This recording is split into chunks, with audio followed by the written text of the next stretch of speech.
Welcome to this week's edition of the Casual Shooters Podcast, your premier podcast for the casual shooter. This week's guest is running for the Area 6 director. He's a grandmaster and he designs stages for Sir Walter Gun Club. So if you would, go ahead and join me in welcoming Ben Berry to the show. How you doing, Ben? Hey, Dave. I'm doing great. How are you? Excellent. Thank you for coming on the show. And if you would, take a moment and introduce yourself. Yeah, absolutely. So my name is Ben Berry. I'm a USPSA shooter. I dabble in other sports, but USPSA has been the primary sport for me for coming up on 10 years now.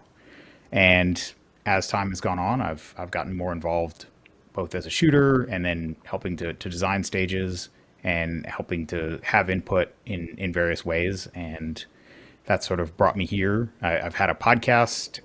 Originally, I did one for a few years with another guy, the Triangle Tactical Podcast. We did that for a few years. And I've had my own for a while, just kind of putting my thoughts out there and putting things out and seeing what comes back, seeing, what people think. And here I am, after everything that happened last year that I'm sure we'll probably end up talking about, I decided to put my name in to run for Area 6 director and see where it goes. Awesome. As we mentioned earlier, I'm going to hit you with the hardest questions first. Get those out of the way, and then we'll move into your shooting background, and then we won't spend too much time there, and then we'll get right into all the campaign stuff because I do have a bunch of questions. And like you said, there's plenty to talk about. So, question number one: what's your favorite movie? Okay, write them off the list for Area 6. I honestly, like, if you made me sit down and just watch anything, I'd probably say The Mummy. It's funny every time. It's good lighthearted humor, and it's not trying to be anything that it's not. Okay, so not like the 1950s horror, The Mummy. No, Brendan Fraser, Rachel Weisz. Yeah, Gotcha. What's that? Okay, so you like the comedy genre? Yeah, I mean, a good war movie is good too. A good, serious movie is fun now and then. But if you just want to sit down and watch something and have a good time and pass 90 minutes, there are worse ways to do it. Okay, have you seen John Wick 4? I haven't. Ooh. Honestly, I was a little turned off after 3. It just kind of dragged on and on. I was like, where is this going? I know some people liked it, but it didn't hold up to the first 2 in my opinion. But people have told me that the fourth one brings it back. So I'm excited at some point to see it. But we've got a 2-year-old at home, and she's actually potty training right now. So we're kind of trying not to go out in public. So I think we'll probably hit it up when it comes to streaming. I think that's the plan. I get it. Yeah, that makes a lot of sense. That adds a whole other set of questions then for later as to why you're campaigning for Area 6 with a 2-year-old at home. All right. Question number 2, your favorite book. My favorite book. I think if I had to recommend a single book to somebody, and I feel like this sounds pretentious, but it would be Letters from a Stoic by Seneca. It's one of those you can just read over and over again, and he's always got something different to say, and it's something written by someone 2,000 years ago, but someone you feel like you could sit down and have a beer with. So you're saying if we had time machines, you would go back and sit down and have a beer with this guy? Oh yeah, absolutely. Okay, I like it. Now, I don't know if you're into the whole superhero thing. If you are, who is your favorite superhero? If not, like me, then you can go with who's your favorite historical figure. Superhero or history? Yeah, I mean, honestly, I think you gotta, in terms of superheroes, right? You've got Superman people and you've got Batman people, right? Are you kind of the idealistic, everything can be great type person, or are you, here's the dark reality, sometimes you have to You have to fight the enemy on their own terms. And I'd like to think, there's something to be said for both. I don't know that I can really pick, but I see both sides in that one. So I don't know that Okay. I can necessarily settle for one. But I mean, if we go outside sort of the mainstream ones, let me just say Rorschach from Watchmen. He's certainly a character. Okay. All right. Now, your favorite gun and caliber, and they don't have to be linked together. You could a pistol of some sort could be your favorite gun, and a rifle caliber could be your favorite caliber. So, Honestly, to me the gun is such a tool just to get the job done that for being just an all around tool, it's got to be a Glock 17 in 9mm. It's if I had one gun for the rest of my life to do everything, that would be it. I shoot 10 folios, they're fun, but if you told me I had to shoot Shadow 2s or Can X or something else, I could make do. okay. Now, the last question, I try to kind of personalize it to the individual. So I'm going to use one of Jay Beal's favorite questions right here on you. And that is, what does your make ready look like? It's actually short and to the point. So get the gun out, put the mag in, rack the round, lower the hammer, holster back, gun back in the holster, keep the hand on the gun for maybe a second or two. And, there's nothing that's going to happen in 30 seconds at make ready that's going to make a difference. And when I put my hands down at my sides, I'm just thinking about how I want the gun to feel, the sort of sensation of the hand hitting the gun, where I want the grip to start. And then from there, the draw and the rest of the stage. Or if it's like a table pickup, obviously, the feeling of lifting the gun up into my hand, but just sort of focusing on that first lead domino key. Okay. I have a question a little bit later. So we're going to revisit that last portion of that answer then. All right. Sure. So those are the hard questions. So there you go. The rest of it will be easy. So when did you first shoot a gun?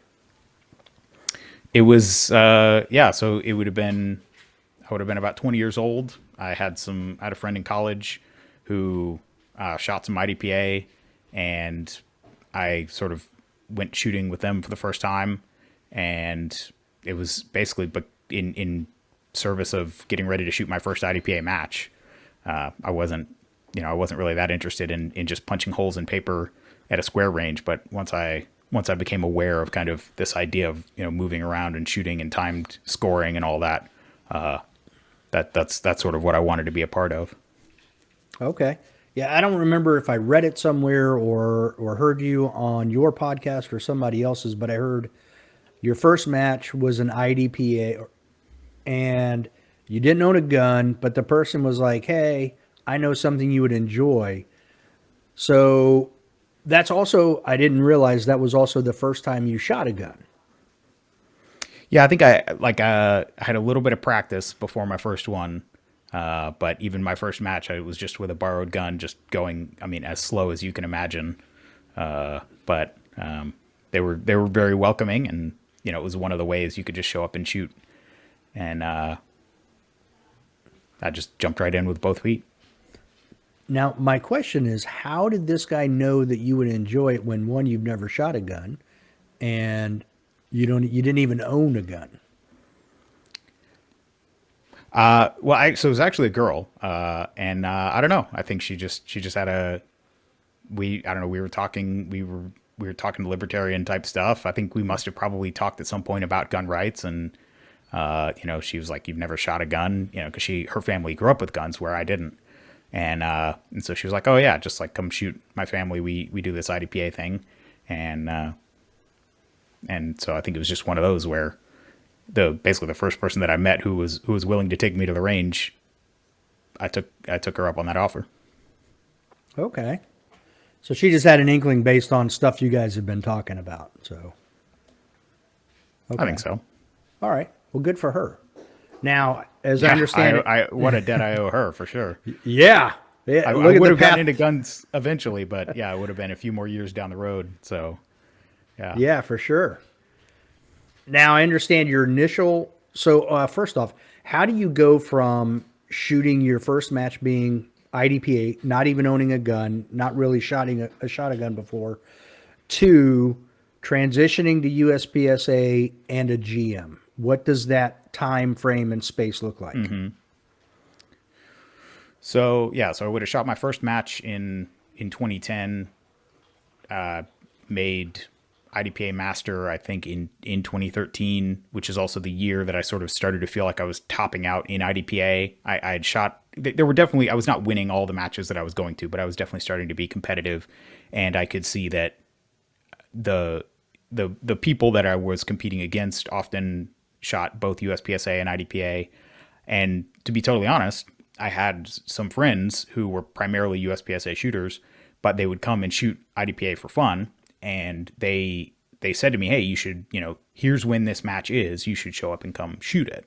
And so by being those people that shot both sports, they actually helped to bring me over, which I think, I mean, it's obviously counterproductive that all this sort of enmity, such as it is, I think it's mostly social media bluster, but this, IDPA versus USPSA thing, I don't really see the reason that it has to be a versus thing. When I'm playing one game, I use gear and follow the rules of that game. And when I'm playing a different game, I use the gear appropriate to that game and play that game. And so I had those friends that I'm still friends with to this day, honestly. And they sort of brought me over, and I shot USPSA for a few years. The thing that really kind of launched it was getting serious about practicing in late 2014, 2015, joined a gun club and started practicing dry firing on a schedule. And so from in 2015, I made A class. In 2016, I made M class. And then April Fool's Day, 2017, I made GM in production. Okay, it was like every year you're knocking down different classifications as you go.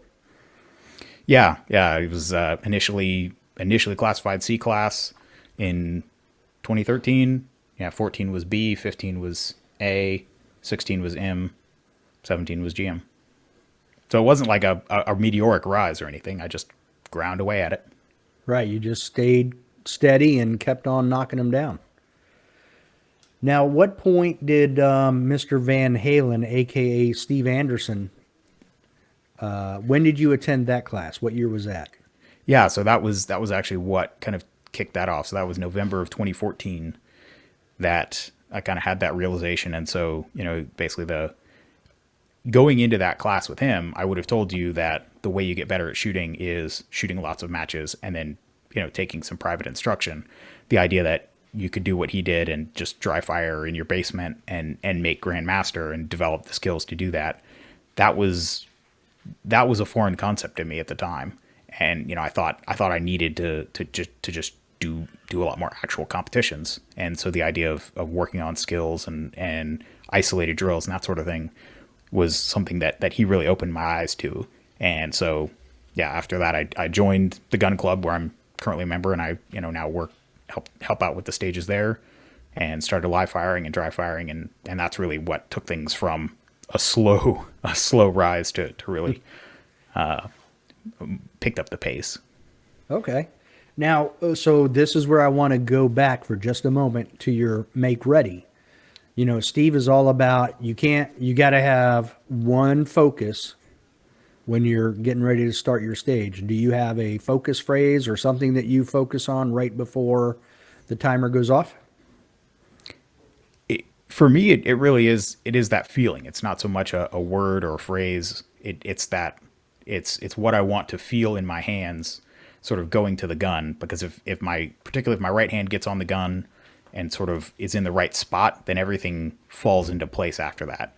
I find when I try and really think about going fast or grabbing the gun, in a particular way, I mess up the draw, and then you feel like for the rest of the stage, you feel like you're playing catch up. And so just really that initial feeling of the web of my hand up in the beaver tail and the knuckle of my right hand just coming up under the trigger guard and just kind of clamping right like that. Not particularly hard, but just in the right spot.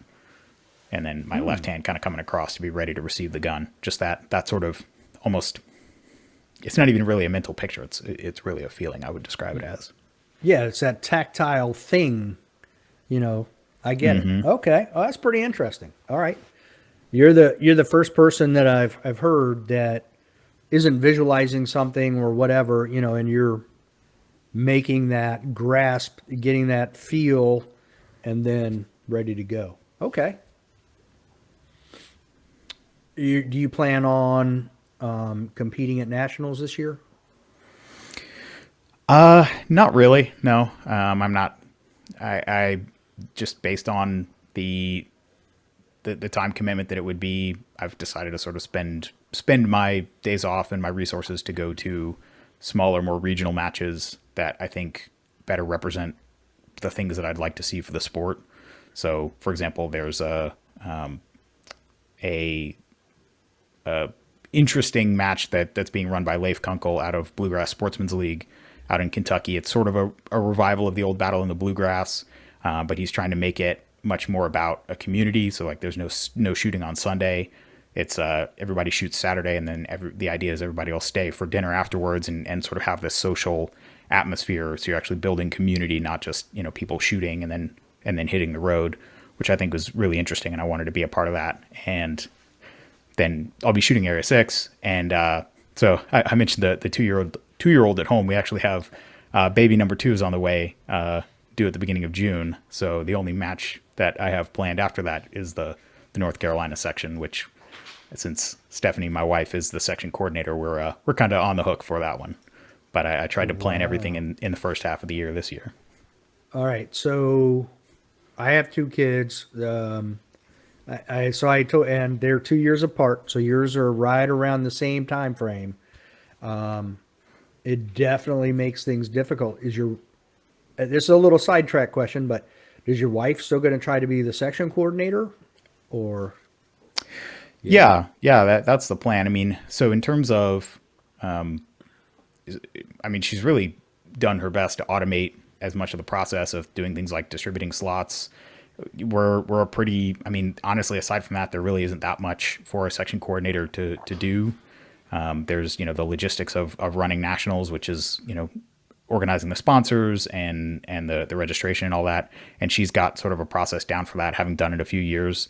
And, from talking to her, her attitude is it would be sort of more work to hand it off.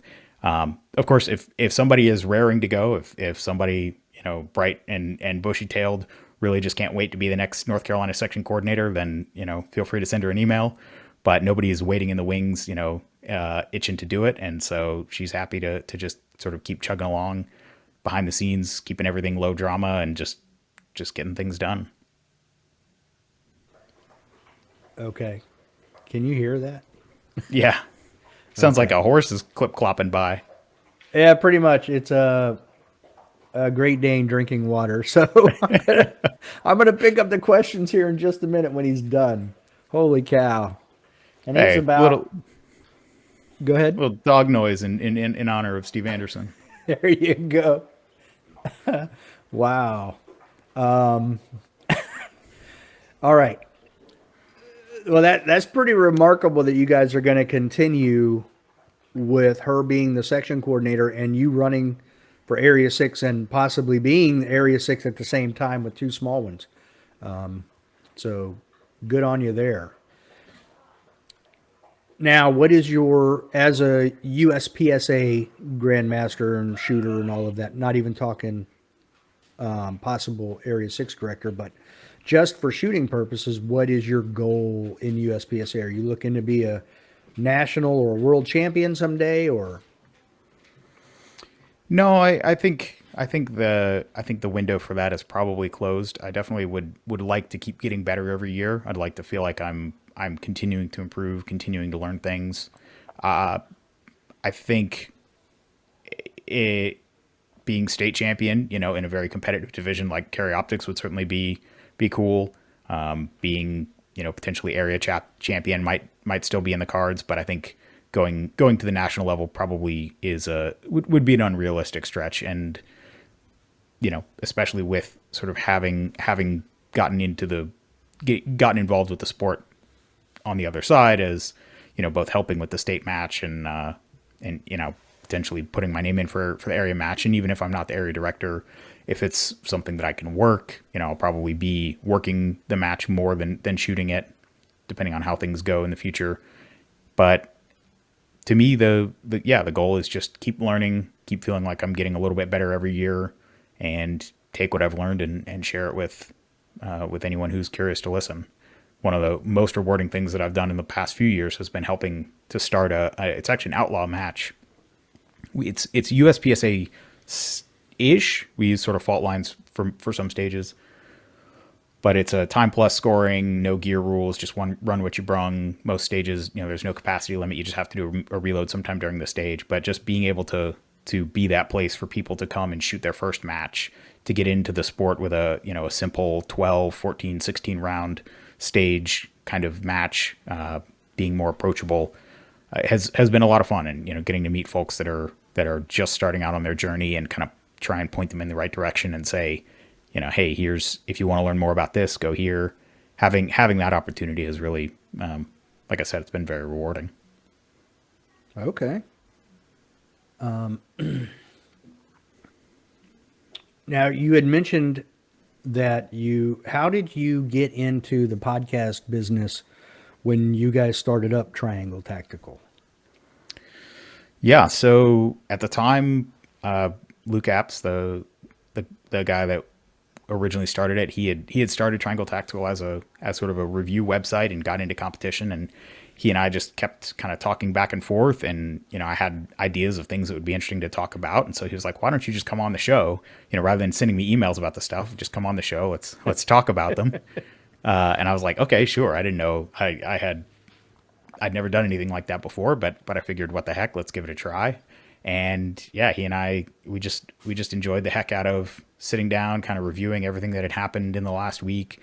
It was much more of a general kind of gun show. We focused on competition, but we talk about some gun news. We talk about North Carolina political stuff related to guns. If there was some bill happening, and yeah, we recorded an episode every week for 2.5 years and had a good old time with it. And yeah, it was one of those things. He asked, and I went for it, and it worked out. Okay. Now, when that ended, what made you decide to keep going with your own? Basically, just the fact that I still felt like I had things to say. To be honest, the thing that made that particular arrangement unsustainable was just the way that we did the show. We basically spent 4 to 5 hours on a Sunday. We would get together either on a Zoom or in person, sort of plan out talk through all the stuff that we thought we were going to talk about, plan out the show notes, and then we'd record an hour-long podcast, which always takes a little bit longer than an hour and all that. And just having to dedicate sort of the time with another person on a weekend just got to be unsustainable. But after a year or two off from that, I think he kept going without me, but I think I dropped out around middle of 2016, and I launched Short Course beginning of 2018. I still had this itch, right? I still had these topics, things that I wanted to talk about, and so I just write them down, and eventually I was like, okay, I've got enough here to keep doing a show, but can I basically just do half of a show as a one-man show, so do a 20-25 minute show on my own instead of this sort of hour-long thing. And over time, it's evolved to be much more competition focused. I don't really talk about local North Carolina stuff as much, or concealed carry or IDPA stuff as much. But it's been an interesting outlet. There's something very interesting about having a deadline and having to produce and saying, you might have a couple topics that don't quite feel ready, but you got to put something out this week, and keeping yourself on that deadline is an interesting form of pressure. And so I think I really enjoy that, because it sort of gets me to maybe take stuff that I would sit on and be a little bit of a perfectionist about it and just go with it. And I have a few hours to record and edit and get the podcast posted on Thursday night. And so it's a challenge, but it's always an interesting one, and I just enjoy it, and hopefully people get something out of it. Okay. How's the feedback been so far? Generally good. To be honest, I don't really get that much. I have my email in every show, and then I might get an email or two a month. So I get a few hundred downloads. So, but for the most part, it's people will come up to me in person sometimes and talk about it. But I actually really I say on the show all the time, if you have some thoughts or you're seeing something different, email me, let me know, because I want it to be kind of a two-way conversation.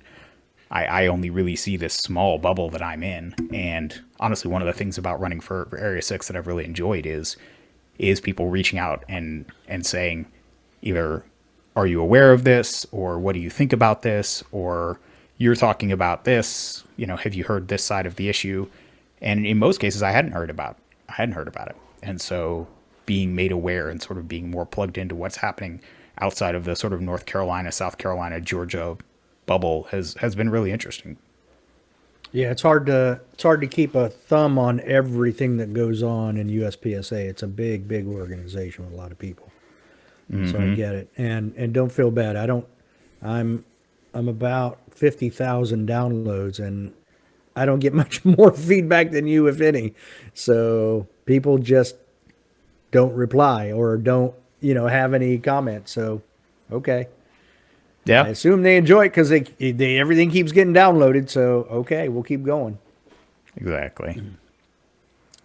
Now, so one last question about the podcast, because it was interesting to me that it started in one area with a friend, and then you dropped out, and it seems to have morphed into just a USPSA podcast now. Was that intentional, or was that just how it evolved? Yeah, I think so. It definitely, so there were really two main periods. So that first year in 2018, I think I put out something like 44 or 45 episodes over the course of a year. So, I basically, I think I launched it in February and recorded an episode almost all the way through the middle of December or something like that. And my goal then was to be more kind of well-rounded and talk about different topics. And I sort of completed that challenge of putting out an episode a year, took a little bit of a break, and then for the intervening between then and the middle of 2022, I would release a few episodes a year, just because I didn't sort of have a focus. It was, I didn't have an identity in the sense that I didn't really know what I was talking about. And then, yeah, since sort of launching this, and a lot of it too, honestly, is I was feeling burned out. I felt like USPSA, with everything that was happening with Mike Foley, and then Foley getting removed, and the board stepping in, and the interim president and everything, it felt like I didn't even know what to say. And so I just felt very burnt out. I wasn't competing a lot because the whole thing it was very demotivating. I just really didn't want to be a part of it. And then, yeah, since this sort of new chapter with me putting my name in to run for Area 6, and then, yeah, it has recently become basically solely focused on USPSA, the issues facing USPSA, and to some degree the adjacent parts of the shooting sports. So how USPSA interacts with outlaw matches or with three gun, but it's definitely through that lens of USPSA, just because that is sort of where most of my focus is. Okay, so that's a great segue to start the talk about the Area 6 director. So what specifically, since the time Foley was removed, what specifically triggered you into deciding to run for Area 6 director? I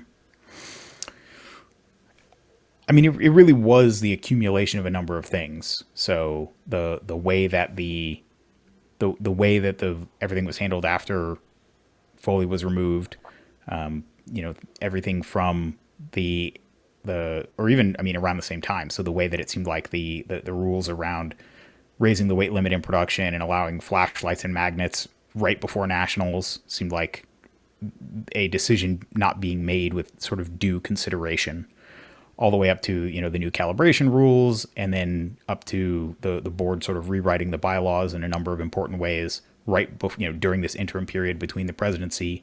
And it just seemed like the board was not really accountable. They weren't really listening to the members, and they felt like they could just kind of do whatever they wanted. And then the thing that just really was a bridge too far was when they lined up a bunch of members and banned them for saying mean stuff on the internet. And to me, when you run for a position of public office, you, even if it's a minor, director role within an organization, this is an organization of 35,000 people. There are going to be a lot of people saying a lot of things, and the internet's a mean place, and you're just going to have mean stuff said about you. And I know that, and if I'm elected, I know that that's going to happen. And so this idea that because someone was being critical and pointing out legitimate issues with the organization, were they doing it in the most tactful way? No. But were they real issues? Yes. And so the idea that when someone would bring up issues, they would get banned, not even so much to silence them, but as a message to everybody else. Hey, keep your head down. Don't criticize the board, or you might be next. That's when I thought, okay, we're reaching an inflection point. And at that point, I knew that the election for Area 6 was coming up, and I knew that the the cycle for filing and then getting on the ballot and then the election being 6 months before the term ended, it was sort of a long process. And so I just said, all right, I'm just gonna put my name in, see where it goes, and see how things unfold. Because again, I put my name in a year before the election happens and a year and a half before the term would even start. And so in that time, all kinds of other stuff has happened. And I just, again, I hope that what I'm putting out there is what people feel like would represent them on the board, and that the sort of ideas and the general framework, right? It's not so much, do you specifically agree with me about issue X or issue Y, but do you think that I'll sort of listen and represent the members in a way that they actually feel like they have a voice on the board. And that's, I want to be the person who feels heard. And so I want to be that for all the members in Area 6. So is that your platform then? Or do you have a platform for running, meaning, your one overall thought or your points of thought are, this is why I'm running, this is who I am running for, to give everybody in Area 6 a voice and not just certain groups of people? Yeah, I mean, absolutely. I mean, I do think that I have certain issues that I'm passionate about and certain perspectives that I would push for. For example, one that I'm well known to be associated with is the idea of raising the capacity and production from 10 to 15. That's an issue that I would love to, have a chance to move the needle on. But I also realize that it's not the most pressing thing to the health of the sport. There are other much more serious issues around the board being perceived as legitimate, and just, are they actually just silencing critics? Are they financially burning the organization's reserves down? How are members actually being communicated with? Are they being given insight into why decisions are being made, or is it just, here's your choice, suck it up? So, I certainly have issues that I would like to have opportunities to make a difference on, but I also realize that anyone coming into the board is just going to be one of 9 votes. And so to some degree, yes, the priority is learn your way around, right? Build relationships, be able to form a consensus.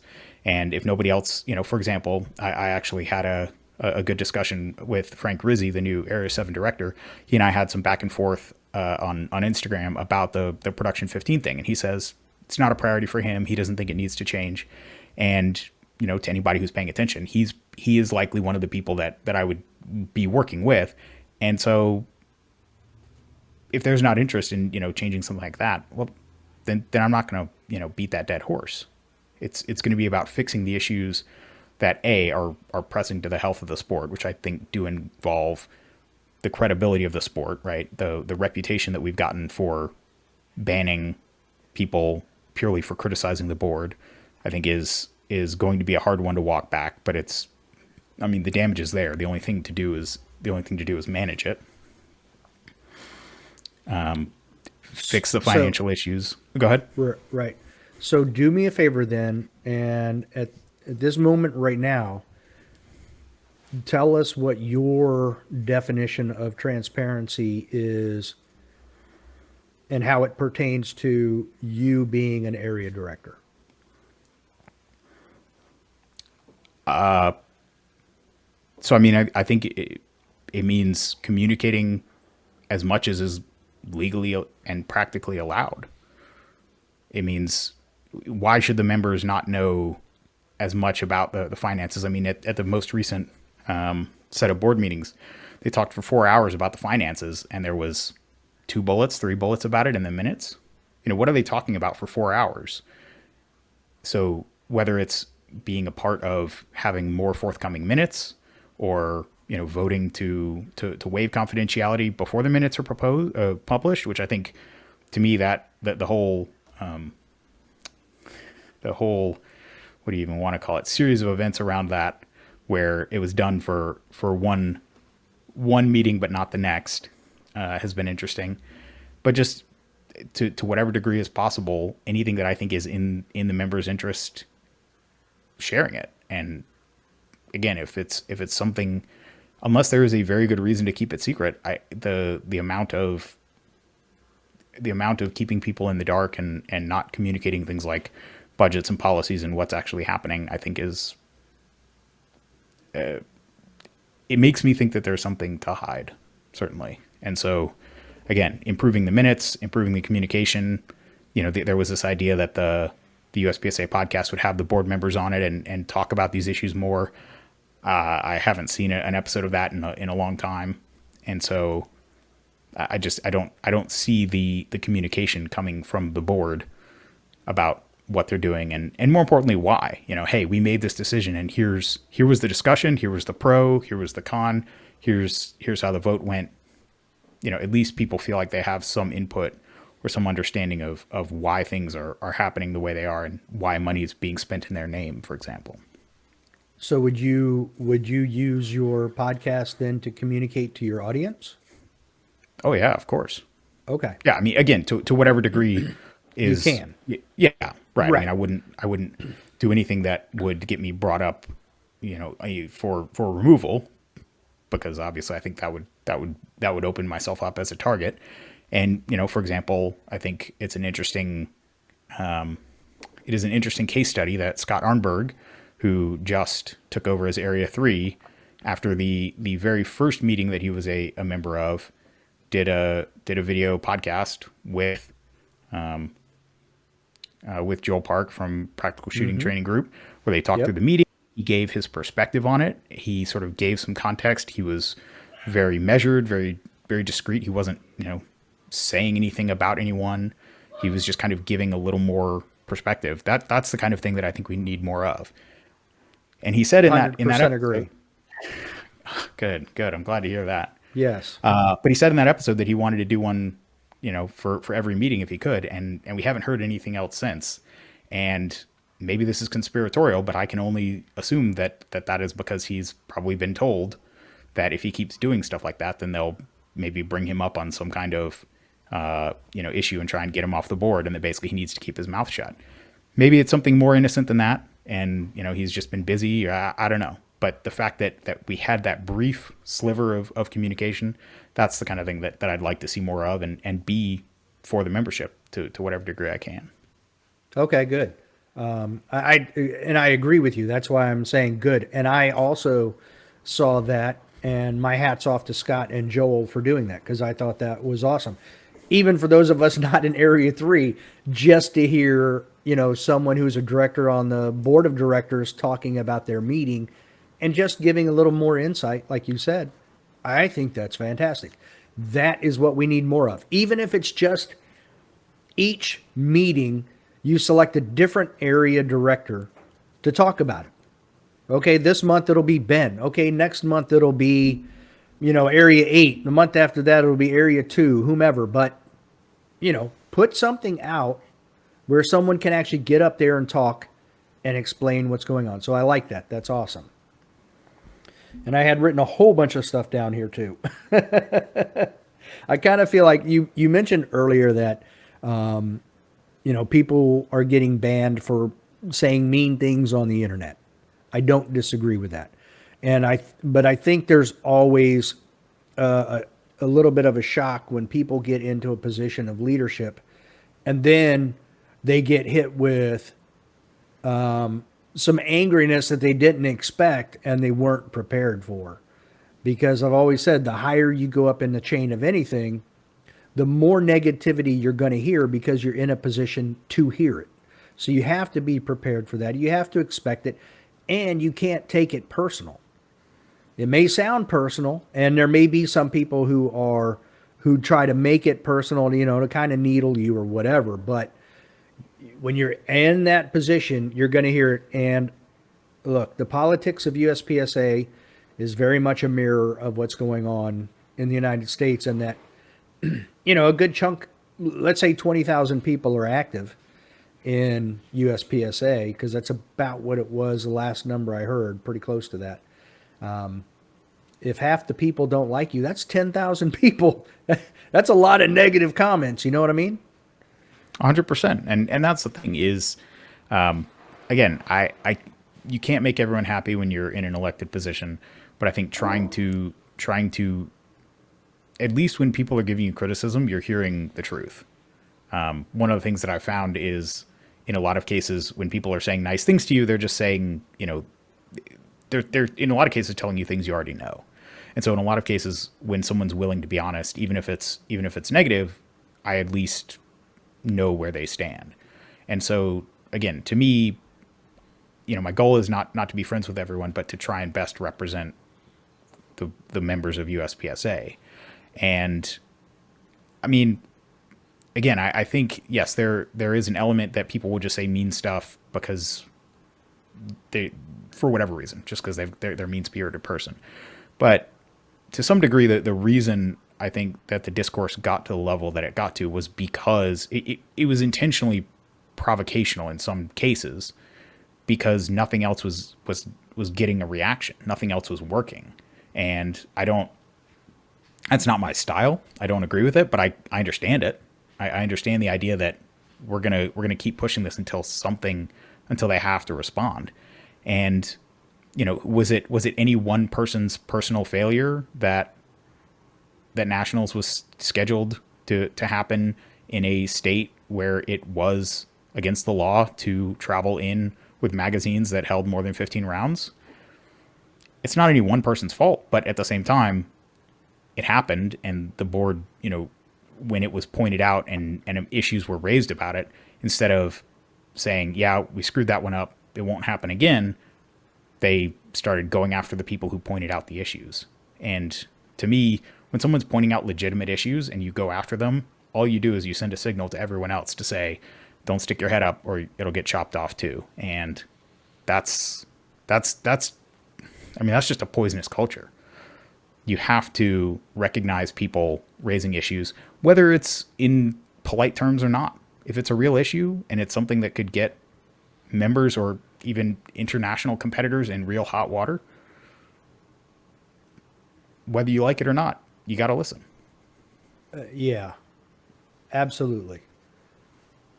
Highlighting a question to come back to at the end. So now, I know you've put out a couple of episodes about rule changes and stuff. What of the rule changes is your favorite, and which is your least favorite? Gonna have to try and scan back through the memory banks of kind of what recently. With what you said earlier, it almost sounds like to me one of your least favorite was just the timing of the changes for carry optics, with the weight change, the magnet, flashlight, that type of thing. But is there anything that stands out in your mind as to that was a good rule change, and that's something that needed to be done?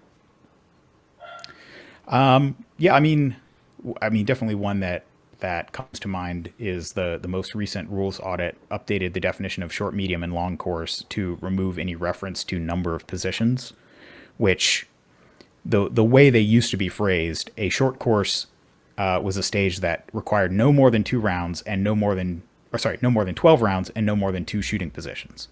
which and a medium course required no more than 20 rounds and no more than 3 positions. So if you had a stage that required 18 rounds but 4 positions, in my reading of the old rules, it was an 18 round long course. Long course just says it's less than 32 rounds at level 3 and above matches. That was the plain reading of the rule. I am told the way that it was interpreted by some range masters and RMIs is that if it required more than 3 positions, you had to add targets so that it required more than 20 rounds. And I actually had this done 2 stages that I submitted, 2 big matches. They would add targets because it was like an 18 round stage that required 4 positions, and they would add a couple targets so that it was a 22 rounder, so that it was a legal long course, where to me, there was nothing that said if it was 18 rounds, it couldn't be an 18 round long course. So anyway, there was a lot of disagreement in how that was interpreted, and it never made sense. It didn't align with the IPSC definitions. I never understood why the number of positions made any sense to have in there.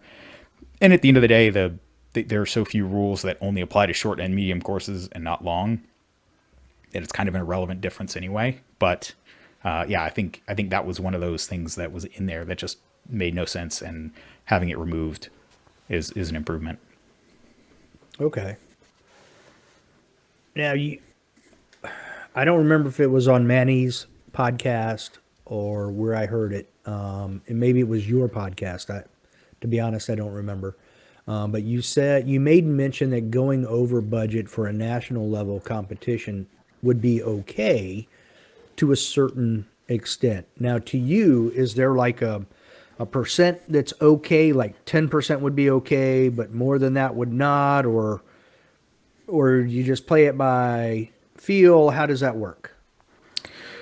Yeah, I mean, I think it all depends on what accomplishes the goals of the nationals. So, for example, if it was something where, 10, 20% close to break even, if you're doing one big nationals a year, let me put it a different way. If you start from the position that your nationals should primarily be either break even or be a profit center, that's going to guide all kinds of downstream decisions. And to me, something like nationals, the decisions should primarily be around, is this going to be the best match in the country? Is this going to be an opportunity to bring together shooters from all over the country, bring together staff from all over the country, bring together the biggest sponsors, or sponsors at any level? Is this going to be, to me, nationals should be the grand finale of the shooting season. It should be like SHOT Show, right? Everybody should be there. It should be this big event. It should be like the World Shoot to some degree. And so if for whatever reason nationals doesn't turn a profit, but the membership fees are enough to subsidize that, on principle, I'm fine with that. Now, it shouldn't be blowing $500,000 regularly. At that point, you should be asking yourself, do we need to charge more for sponsorships? Do we need to raise the match fee? It shouldn't be an iterated just dumpster fire of money. But I think my attitude would be that for the participants and the people at home, nationals should be a spectacle, and it should be the biggest event. It should be the thing that people come home from and say, hey guys, like I saw this at nationals, we should try and do that at our club. It should be the place where ideas are shared. It should raise the bar. It should be the best match on the calendar every year.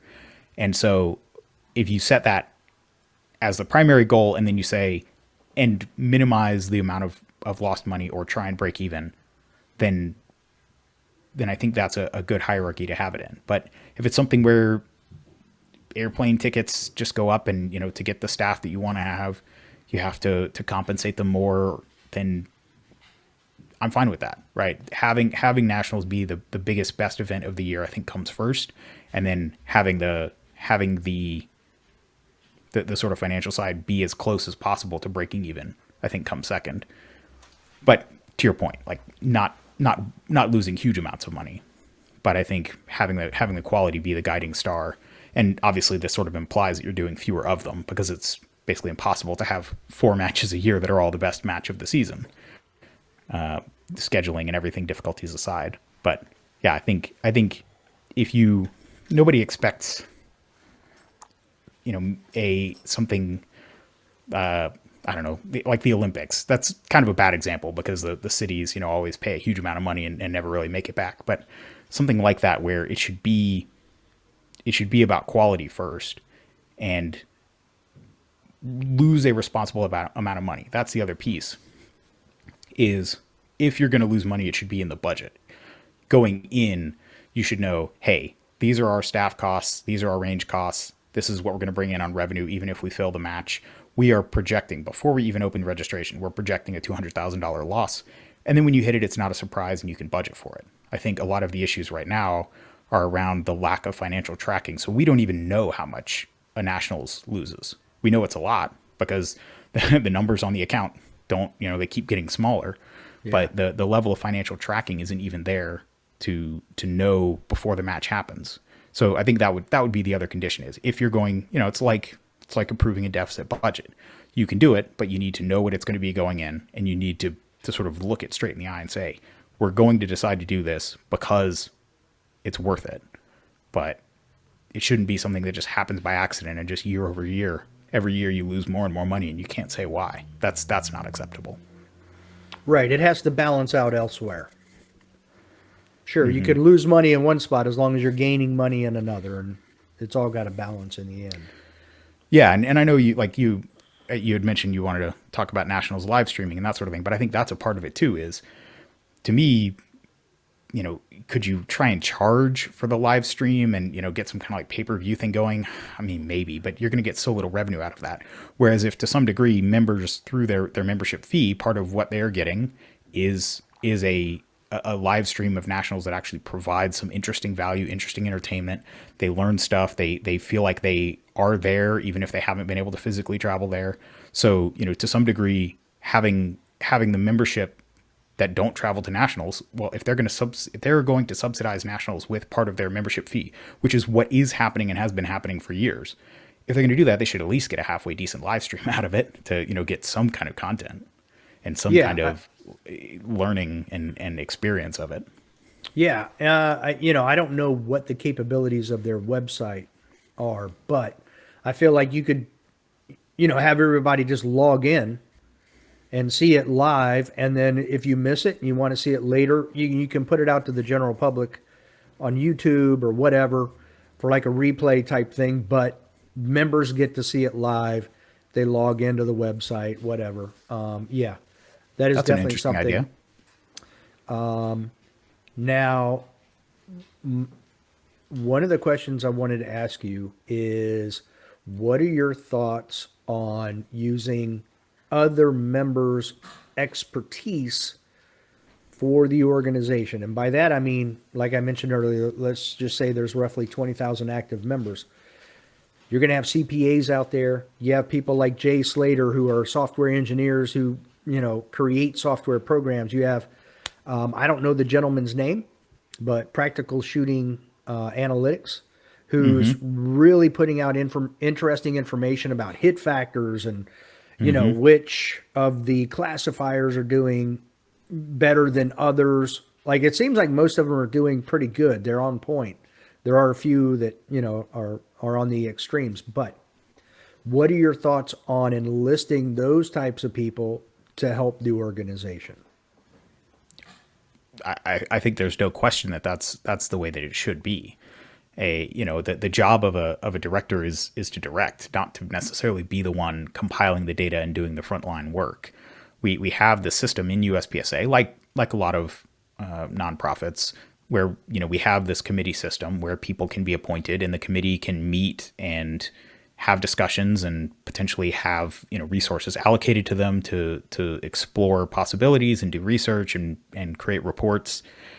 And as it is right now, when you look down the list of the committee assignments, it's just musical chairs among the existing directors.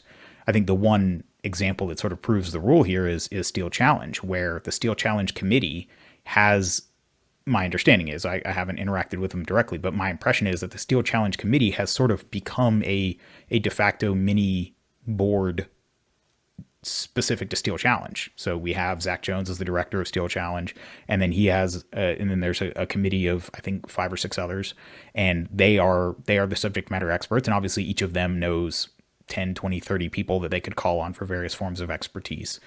And so to me, that is the model that we should be using.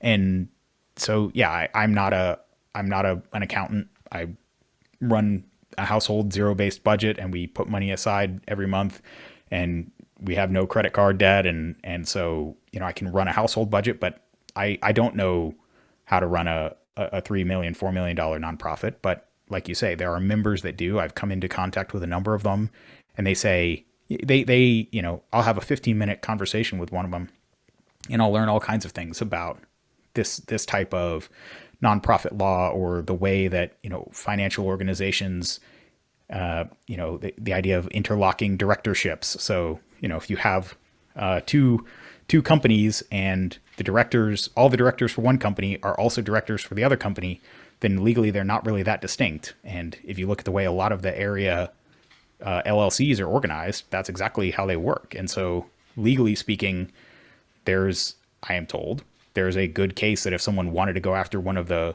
area LLCs, and all the directors of an area LLC are also directors of USPSA, then a court might look at that and say, yeah, they're basically the same company. Nice try, setting up a shell company, but it didn't work. And so this idea of, the areas having their own LLCs for separate legal liability and whatnot is probably not legally well grounded. Now, would I want to bring a motion to the board based on that one conversation? No, but it at least opens my eyes and says, okay, this is a conversation we should have. We should enlist a few subject matter experts. Maybe we, retain a corporate attorney and ask them this question and pay them for their expertise or something like that. But yeah, I've been totally humbled by the number of people who've just been willing to just educate me about all these things. And again, the job of a director is not to be a subject matter expert in everything. It's to find those people, evaluate their trustworthiness, take their advice, get multiple opinions, figure out where they overlap, and then make decisions based on the aggregate of that information, not to be the person who knows everything. And I think that's where, again, people tend to lose sight of things that, you're really, I look at it as like, again, I think you said it well earlier, that you're the voice of Area 6. So when you go into these board meetings, that's what you're voicing when you're talking about how you feel and what's going on, assuming that there is that communication with you and everybody else there, meaning your constituents.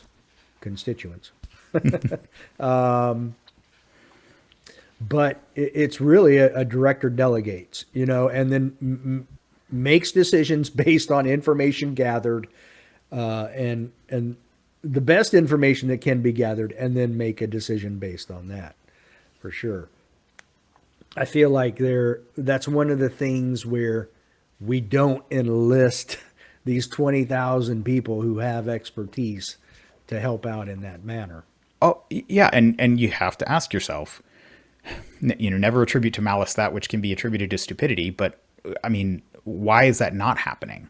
Why are we not doing that? What does the board not want the membership involved in? Why is it that every committee is just composed of other directors, right? The way the bylaws are written, a committee has to be chaired by a director, but the other members of a committee don't have to be directors. So to me, you would want to spread things out as much as possible so that all the directors can sort of oversee separate committees to the greatest degree. You wouldn't just have the same directors all, they meet on Tuesday about the multi-gun committee, and then they meet on Friday about the audit committee, and it's the same guys discussing basically the same issues. Ideally, each director would sort of have their area, go out, enlist their people that they trust. And it's not the individual person who chairs the committee who even has to choose them. And in fact, the bylaws require approval beyond just the chair of the committee. But you would think each one would sort of have their subject matter areas that they would delve into and sort of become experts in through their committees, the 1 or 2 committees that they serve on. But you look at most directors and they're on 2 or 3 or 4 committees. And how much can you focus on when you're doing all of those as a part-time responsibility, in addition to answering emails and phone calls from all your area members? You can't. It's just, you can't do it. But it's the way that things have been done for a long time. And I think it's obviously inefficient. And again, why do they not want to let the membership in? Why do they want to keep the membership outside about basically everything except Steel Challenge? And that I can't answer. Maybe when we stop broadcasting. Now, you did make a comment on, again, I don't know which podcast. I can't keep them straight either. Okay. But I wrote down you have a unique take on distributing slots for nationals. And this is my interpretation. Okay. So feel free at the end to go, nope, that's not correct. So I'm saying that now. That's why I'm saying it's my interpretation is like, I feel like you would like to see A class and above competing and everybody else kind of volunteering at nationals. Is that correct or wrong? I think that describes what the outcome would probably end up looking like, but not necessarily the motivation. Okay.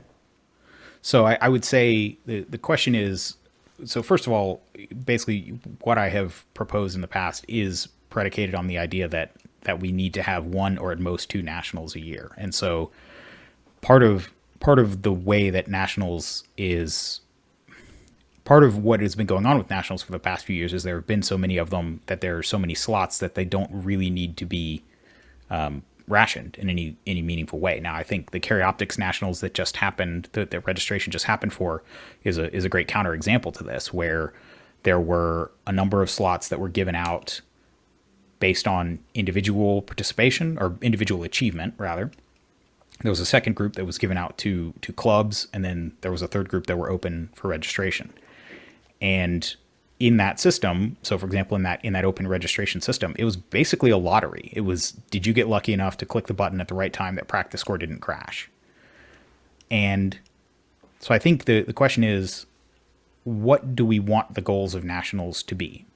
And the way it looks to me is the past few years is the goal of nationals is to be as big as possible. It's to have lots of different nationals so that people can attend. There are lots of slots to go around, and there, in theory, you would think that would mean it would make a lot of money, but it seems like each nationals probably is losing a little bit of money, so it's not even really helping the organization. And I just think that fundamentally what that leads to is this very diluted experience where people are talking about going to nationals at all times of the year. And, sometimes you have a match like Carry Optics Nationals that comes pretty early in the season. To me, the idea that I've put forth would be nationals would probably be one big match at the end of the year, all the divisions, again, shooting heads up, like a little miniature world shoot. And the problem is, if you want to do that, then you have a lot fewer slots to give out per division. So if you have something like a 400 slot main match and you have 8 divisions, well, that's 50 slots per division. Now, you would probably want to prorate those by participation. So you would look and say, we're going to give out 20 slots to the top 20 revolver shooters, and we're going to give out 200 slots to the top 200 Carry Optics shooters, if Carry Optics is half the participation in the year. But then at that point, you basically have to start making these hard decisions, and you have to decide, how are you going to award the slots? And so one idea that I've thrown out is something along the lines of, so like I said, right now national slots are given out in these 3 waves. So if you win top 10 at nationals, or if you win your class at an area match, or you win, I think it's first because all the states are handled through sections.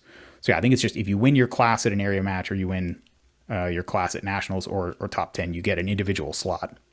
And then all these other slots are bundled up and given out to the sections to distribute to whoever they want. Some sections distribute them to clubs, and then clubs distribute them to whoever they want. Oh, it's now my turn for a little dog noise. Some sections have a point series, and the goal within that section is to reward either the best overall performance or some balance of participation and competition. So if somebody shoots all the matches in the point series, they might have an advantage even if they're not placing first overall at any one of them.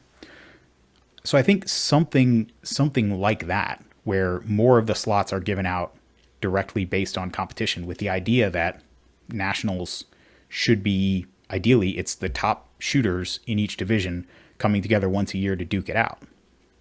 And then as a sort of consequence of that, yes, if you are B class or A class, you probably will have a harder time getting a slot because there just won't be that many open registration slots. But again, for a very popular nationals like Carry Optics, unless you happen to know a match director at a local club and you got a slot that way, you probably had trouble getting a slot to that one. And so what we're seeing is a whole new crop of people who wanted to shoot Carry Optics nationals signing up to work it because they knew that that was a sure way to get to shoot it and to be a part of it.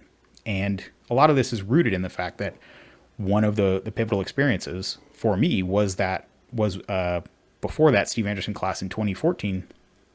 Just a few months before that, I went out and worked the 2014 Handgun Nationals in St. George, Utah. And to me, I think I got a lot more out of that working it than if I had just shown up and paid my match fee. And I actually didn't realize at the time I probably could have just paid for it. I just assumed nationals was impossible to get into by some B-class guy like me, so I figured I'd go work it. And I think having that experience kind of opened my eyes to what is out there in terms of just seeing all the different squads and how much variety there is in the sports and seeing people from all over the country. But to me, as a B class guy, if I can't earn my way in, but I still want to go shoot it, well, then that's my way of participating. And that helps to address this other issue that people are starting to recognize, where we see the same ROs working the same matches over and over again, and they might not even be regular competitors. It might have been a while since they ran a match. And I think everybody knows that the more regularly you compete, the sharper you are about the rules, and the more you'd rather be RO'd by someone like that. And so if we can get the people working the match to also be regular competitors, people who aren't just doing it because they have the time off or whatever, but they actually want to participate, but because of the selection system or whatever, there wasn't enough room. Again, I would love it if we could have a 3,000 person nationals and everybody who wanted to shoot it could just show up. But at the end of the day, if you want to have this, big nationals, it's just, you have to figure out how to distribute the slots along some system. And, to me, the current process of giving them to sections, and then whoever's a section coordinator gets to figure out who their buddies are. Sometimes maybe they, siphon off a few for their friends. I mean, there's so much drama that I've become aware of, people becoming independent clubs or sections within states splitting off. There's some states that have 2 or 3 sections, and it's all about national slots and who's the section coordinator and who gets to control it. And to me, if USPSA has the data, they could say, here are the people who shot. Maybe it's top 16 at nationals and the top 3 at an area match and the top 1 overall at every level 2, and you go down the list until you fill all your slots. And so if you still need more people, then maybe you go to the 17th person at nationals and the 4th person at area matches, and you just keep going down the list until all the slots are awarded. But it's at least going down some kind of rubric. And, people have talked about doing some kind of points series where you get points for shooting multiple level 2s or something like that. I think there are any number of options, but to me, the sort of framework was saying, let's come up with a way where being invited to nationals actually means something. Even if you place, 100th, still just being invited means something. I mean, I've had the experience where I'll tell my coworkers, oh yeah, I'll be, out the rest of this week. I'm going to the national championship, whatever. And they're like, wow, you must be really good. And I'm like, I just paid my entry fee during open registration. There was no qualification process at all. Now, I've had this conversation with several people, and we've talked about limitations of numbers. But if we're doing one big match at the end of the year, the World Shoot was like 6 days, and they had like 12 or 1,500 competitors.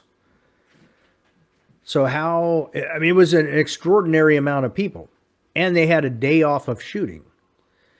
So I feel like there's a method out there. There's a way to do this where if you wanted to do one big one, yeah, maybe, 5, 6 days long or whatever, but every year to year that this is when it's going to be, and you'll need to take the time off. I don't know why we couldn't do something similar. Yeah, no, I mean, I definitely think if it's going to be one nationals a year, then having it be, say, a 4 day match where everybody shoots 2 mornings and 2 afternoons, that seems like probably about the right amount of time. You'd basically, for people taking time off work, you would just take a whole week. You'd have, a couple days of travel, a day to settle in at the range, 4 days of competition, a day or two back for travel, something like that seems very reasonable. And you just, once you're taking 4 days off, once you're taking 3 days off, you might as well just make it a whole week. And so, go ahead. Oh, no, I was going to say that's what I normally do. I normally take 7 to 9 days off anyway, just because of travel time on each side and not wanting to come back, be gone for days on end, 5 days, and then the very first day you get back, the next day you're going back to work. So I make sure I've got buffer in there, so it's not hard to plan for. Yeah. Yeah, 100%. And that's the thing is, to me, the goal is not to make nationals, exclusionary and, you have to be a GM. God knows enough people have gotten GM cards through, just shooting good classifiers and then underperforming at matches. Like, that's not the goal. The goal is to actually reward people who shoot well at matches and have it be something, where however we do it, nationals represents the best shooters in the country. And if we can fit in the 600 best shooters in the country instead of 400 in a match, yeah, let's do it. But I imagine with a match like that, the bigger it gets, the more demand there will be. And so there will always be more people that want to shoot if we do our job right. Right. If that big nationals is as successful as we hope it is, then there'll always be more demand for it. And so then the question is, it's like anything else. How do you ration primers? How do you got to come up with some kind of system. And the system that we've settled on is this, you can only buy 1,000 at a time or 5,000 at a time. Okay. But, how do we want to set up the system? Because right now the system is clubs get slots and they give them to whoever they want.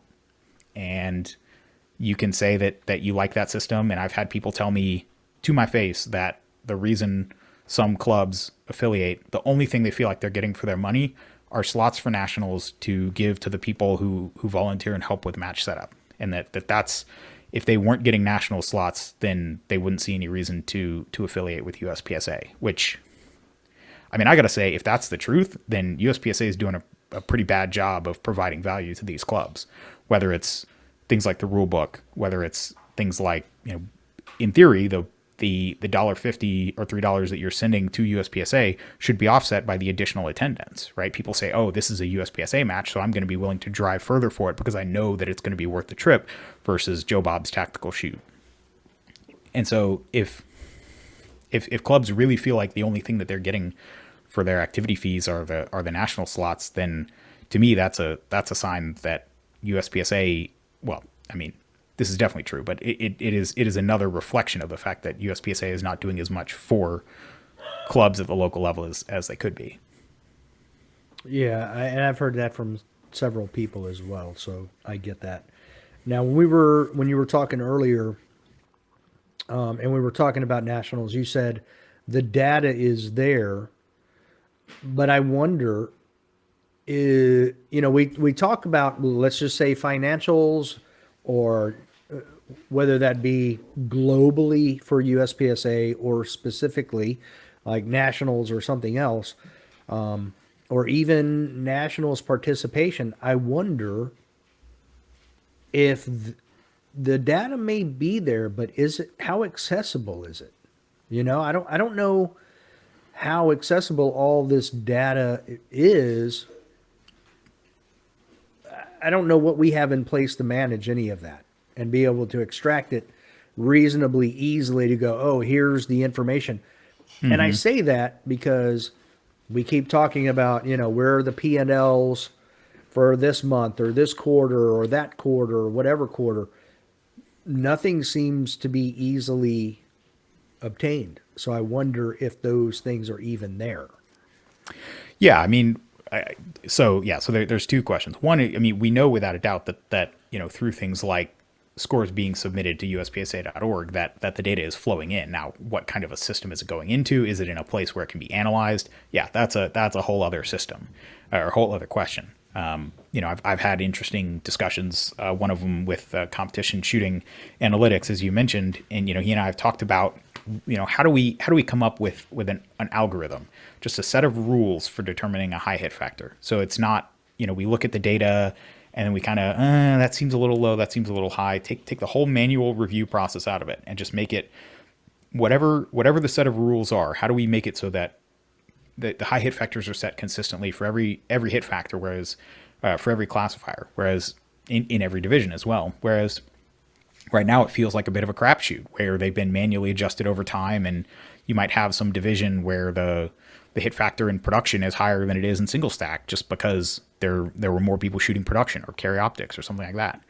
And the question is that classifier data in a system where it can be sort of extracted and those kinds of analytics can be done on it? That I don't know. And this is, again, one of those places where can we enlist the help of members? Is this something where for, security privacy reasons, this just needs to be something where we contract out to a technology company? I don't know. That is something that I do, that is one type of expertise that I actually, firsthand could bring to the board. I mean, my profession is I am a software developer. I understand databases and data storage and APIs. And so I could, that is one place where I could potentially have some input. I don't necessarily see that as the sort of sole thing that I could contribute. I have a lot of thoughts about other parts of it, but if you want to talk about day-to-day, career domain expertise, I if someone wanted to come in and, make a proposal and totally blow smoke up our butts about something, I probably could see through it. And so the question is the data going into a place where it can be used? It's anybody's guess, but the data is out there. For example, people have proposed something like, could you have some kind of system where there's a rolling 12-month average of all the classifiers that you've shot in the last 12 months, highs and lows, none of this dropping anything a certain percentage below. And you basically come up with a top to bottom list of, hey, here are the best shooters based on submitted classifiers, or here are the best shooters. I mean, you could do something like Jay Slater's ELO thing, where this year when you match everybody else up and you take all the data from all the level 2s, here's how people rank. I mean, I'm not dogmatic about the actual method. To me, it's just about setting the goal of how can we make it so that you actually, nationals is a chance for the best in the country to sort of come together and duke it out and see who's on top. But yeah, how do we get there? I think the world's our oyster on that one. Right. Yeah, I agree. I'm not writing down fast enough. I had a question earlier, and I didn't want to miss what you were saying. I wanted to maintain that train of thought, so I didn't write it down.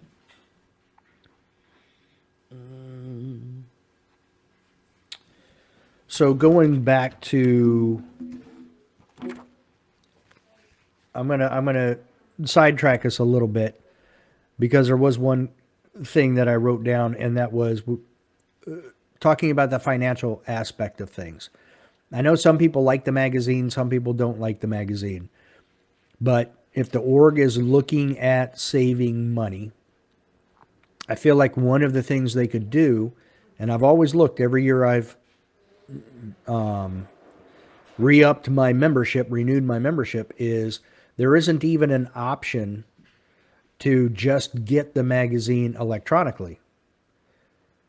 You know, there, I feel Mm, like for those people that maybe would prefer the magazine because maybe their internet is an issue or maybe they don't have it, whatever the case is, you could still get it that way. But for the rest of the other half of the membership that doesn't necessarily need to have a physical copy, it'd hmm. be a nice way to just say, look, I don't stop sending me, save me the postage you spend every year sending it to me and printing it out. Just send it to me electronically and I can flip through it and read it that way. Yeah, I mean, I think even well, yeah, even the way that the pricing, I haven't gone through it recently, but I've seen people posting the screenshots of basically you really have to work to even find the associate membership where you save that money now. Yeah, to me, if you have to trick people into getting something, then it's not a very good product. To me, the magazine should be something that people actually feel like is worth getting and reading. It should be something where it's, I mean, my impression of it from, what I've seen, maybe there's other stuff going on that I'm not aware of, but the impression that I have of it is it's basically anybody that comes to USPSA and says, "Hey, I want to write an article about this." It'll basically get published because there's just not that much demand and they just want to fill the pages. Whereas to me, if you looked at it as something that you were really trying to make something that was beneficial to the membership, you would be reaching out to instructors, reaching out to subject matter experts, reaching out not just to the same people over and over again, but actually reach out and say, hey, would you mind, would you be interested in contributing an article to the USPSA magazine or front site?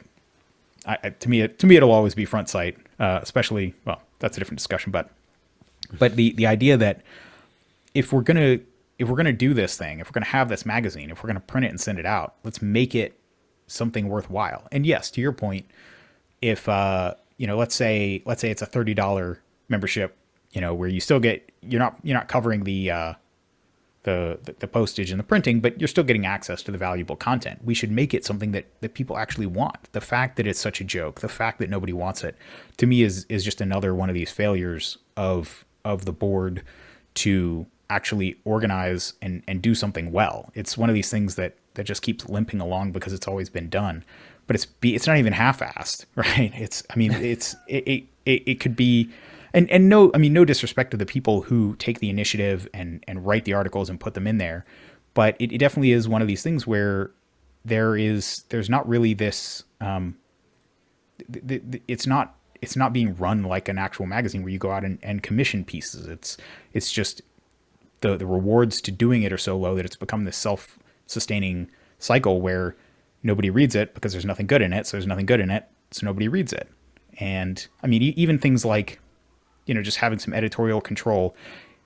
They're in the days of match write-ups where you would have somebody write, some description of a stage. Well, that's great, but we have SketchUp for a lot of these diagrams now. Just put the stage diagram in the article.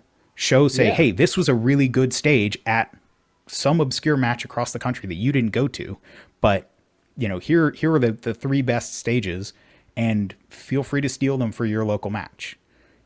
Make it a resource that people actually appreciate. And yes, in theory, all of that information is in the USPSA stage library, but that's another one of those things where without any sort of curation, it's just you gotta do all the work to kind of trudge through it. Whereas if somebody goes to a match and says, here were the three best stages, I mean, listen, I love seeing pictures of people shooting with the slide all the way back and the brass just coming out of the gun. I mean, it's cool, but you see 20 of those pictures for single match, they all kind of blur together. But if you can really add some value to those articles and make it something that people want, there's opportunity there that to me is just being totally squandered. Again, is this the thing that I'm running on? Not necessarily, but I think if it's something that can be improved, some way that we can make the organization more functional, more productive, and more healthy, I think it's something worth spending some time on, certainly. Absolutely. Yeah, and I haven't seen it, so I was just flipping through because one of the things that I like about the magazine is we do the survey before nationals, and I don't know that I've seen those numbers from the survey, at least not in the magazine, but I could be wrong. There was an article in the November issue that said carry optics by the numbers, but when you flip through it, I didn't, at least electronically, I didn't see any of the data from the survey that we did. Like each year, like Right. this many people shoot Canfolio, this many people shoot Hmm. this, and all of that. It doesn't really mean anything, but that is what does interest me. So Well, and I mean, it definitely is a source of pride for, I mean, for example, the Blue Bullets, which happens to be a company local to me here in North Carolina, they, I think their banners trumpet the fact that they're the most used bullets at nationals, 4, 5, 6 years running, whatever it is. And right, so, that means something. And so if people, again, people should feel like the USPSA magazine is a place to be informed about new trends and new, whether it's the sponsors paying to be in there because they want their word to get out to an engaged membership that's actually going to pay for things, actually buy a product, or if it is just a even a sort of traditional gear review where, hey, the manufacturer sent me this, here's my thoughts on it, I'm gonna send it back or whatever. But just having that kind of content from people, more than just the few regular contributors that have become the regulars. Which, again, don't get me wrong, I I like the idea that we're producing something of of substance, right? That's something that is the journal of the sport. I mean, I've gone back when I've been trying to do things like research the history of production division and understand what the discussion was like when it was being founded. I've gone back through the PDFs, which are all online. You can actually read back to the very first issue of Front Sight, and it's all there. And just seeing the ads, seeing what the articles are about. To me, it helps me put what we're doing in perspective. That the sport that we're building today is going to be the sport that someone's looking back on 20 years from now. And so, to some degree, even just thinking about, okay, USPSA magazine isn't just a way to review whatever the new hotness gun is, but also to be a snapshot of what history. happened. Yeah. Yeah, I mean, you look at the article. I think E-Men wrote it about the world shoot that basically said not a whole lot. It was just a bunch of pictures and, here was this match. Here's a bunch of people who shot. Here's how they finished. It was almost devoid of real interesting content. It was like, hey, we need someone to write an article about the world shoot, and he picked the short straw and he phoned in 800 words or whatever he could about it. And there's no passion there. Where is there somebody on the world shoot team that, if they felt like it was worth it, could be commissioned to write 2 or 3 thousand words that would be really interesting about the world shoot? I'm sure it's there, but that I effort feel isn't. like I feel like Becky Yackley could have done a good job with that. And that's not just, I'm not sitting here to throw anything at Yemen, but going with your idea, someone who's maybe more of a writer. Yeah, yeah. I That mean, it's listen. If he doesn't want to, if it doesn't light his fire to really do that, and I mean, I enjoy writing. I enjoy the podcast. To me, the podcast is sort of a spoken form of, being a single person podcast. It is closer, I think, to writing an essay than some of these conversational podcasts. So part of me, I'd love to be a contributor, but again, it's one of these where it's this chicken and egg problem where does anybody pay attention to it? And so you almost need to give it this fresh coat of paint and this new critical mass and say, hey guys, like from here on out, this is, things are changing and it's going to be something that people are really going to want to pay attention to. But obviously you have to have somebody who's looking at it and focusing on it and saying, how can we make this as good as it can be? Not how can I fulfill this obligation and get on with the other stuff that I want to do. Yeah, I think. Well, and I bring it up because the other part of this I think is one, it's a way to save some money somewhere.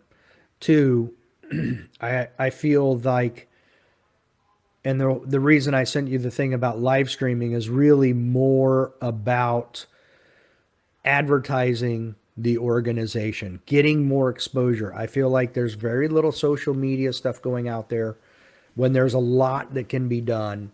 And the magazine, I feel, could be used in that regard as well. You know, you can have your information section, you can have a historical. I just feel like it's underutilized, or maybe it just needs to be changed the way it's utilized.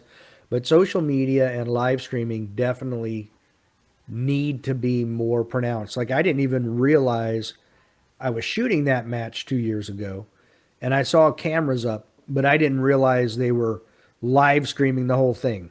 I thought they were. I thought it was just, oh, Shooting USA is here. They're recording stuff. Things are up. I didn't realize it was live streamed. So would have been, and I'm a member and I was shooting it. Yeah. So it would have been Yeah. it would have been better for me to know. I'm not blaming anybody. I'm just saying, dag nabbit, I didn't even know. I wish I had known. Yeah. Yeah. 100%. And that's the thing is sponsors will pay money to have their brand and their name and their product put in front of people who are engaged and interested.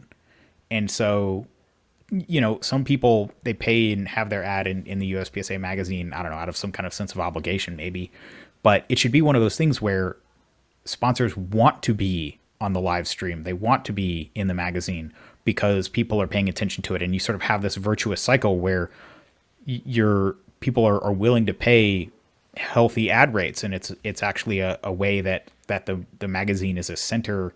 It actually at least pays for itself, right? Either through the member contributions or the sponsorships, and by the same token, in the live stream, you could figure out, is it ad breaks, is it ads in the corner, is it just a part of sponsoring the match that your banners will be seen on the live stream, and but to me, as a shooter, having ads come to me and having things that are relevant to my interests brought to my attention is actually a service. Sometimes I'll hear about something, but when I actually see a review of it or I see an ad for it and it actually clicks and I say, oh, okay, that's what this thing is, and I understand it, then I actually feel informed. And so I want the various advertising supported aspects of the sport, a live stream, a magazine, and matches to some degree. Sponsoring a match shouldn't feel like generosity. It shouldn't feel like charity. It should feel like, hey, I have a product and I want to advertise it to a bunch of engaged, passionate people because I think they're going to want to buy it. And so I'm going to be willing to potentially, instead of just foisting a bunch of product, have it actually be worth them writing a check or something. I think that's a whole other ball of wax. The idea of when you get a bunch of product from a sponsor, you just have to give away. Well, it doesn't really help the match, but if you can get a check that helps with buying, equipment for the range or bottled water or, being able to have cash payouts for the match, that kind of thing, it's a whole different environment. And I think part of the reason we've gotten into this situation where most matches accept so much product is because at the end of the day, sponsors don't feel like they're really getting that much for their money when they sponsor. And so it does kind of feel like just, oh, we're going to support you out of the goodness of our hearts, but it's not necessarily the best advertising all year, which again, you would think advertising to the most dedicated shooters in the hobby, you'd think that would be a prime audience to advertise to. Yeah, absolutely. And then getting the word out there to the public that, they can see what's going on with one of the premier pistol shooting sports in the world. That's how you build that base and get that sponsorship, more and more of it. Yeah. And it used to be, and I think, to some degree still is, that if your product can make it in USPSA, then it shows that it can stand up to really being beaten on. Yeah. Okay. Tactical dudes can drop it in the mud or drive over it with their truck or whatever, but can a gun shoot 20,000 rounds and only need minor parts replaced or something like that? That's the kind of wear that something being that if something can be a gun of champions in USPSA, not just, buy one or two sponsored shooters, but something that guys are actually paying their own money for and are regularly winning championships with. I mean, I think we're seeing that with the Shadow 2 right now. It is become a complete monster, even with people who never shoot matches, just because it has become the premier USPSA gun. And that's the thing is, with things like red dots, it should be and again, Care Optics is doing a lot of this, but the crucible that these red dots are being put into of tens of thousands of rounds is showing which ones are reliable and which ones are not. And that data, manufacturers should want to be known as the gun, the red dot, the holster, the whatever it is that is preferred by USPSA shooters, because they know it'll stand up to the wear, even though most people that buy it won't put more than 1,000 rounds on it. That's okay. But we should be that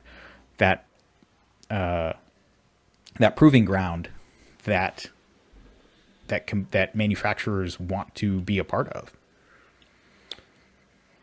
Yeah, I mean, I can't disagree with you. And I think that there's a way to do that. So we'll get into it real quick here.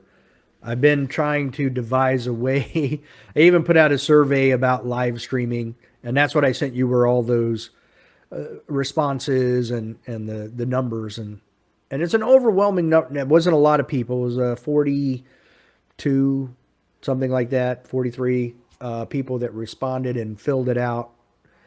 But like 90% of them were like, yes, I would watch it.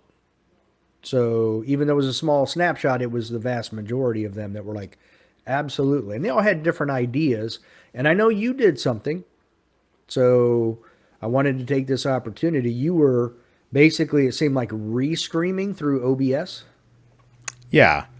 I took the YouTube live stream that they were doing, and then just overlaid my my webcam over just up in the corner, just so you could see me talking. But then, I had a little scoreboard going using just the text feature. And at that match, they were doing instant updates. And so because I was a few minutes behind the actual live stream on YouTube, by the time they finished shooting, I was able to just type in the score. And so I was doing a little scoreboard showing the shooter, their points down, and then their percentage, just to kind of, give people a sense of, and I think maybe the times. You could see, someone was 2 seconds faster, but they dropped 2 deltas or something like that.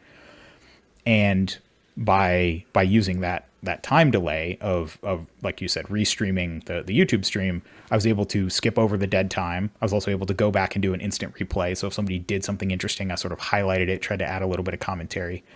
And I think there's, when we say live stream, I don't think literally, up to the second is the key thing. It's that people want to feel like they're sort of watching something that's currently going on, that's happened within the last hour maybe.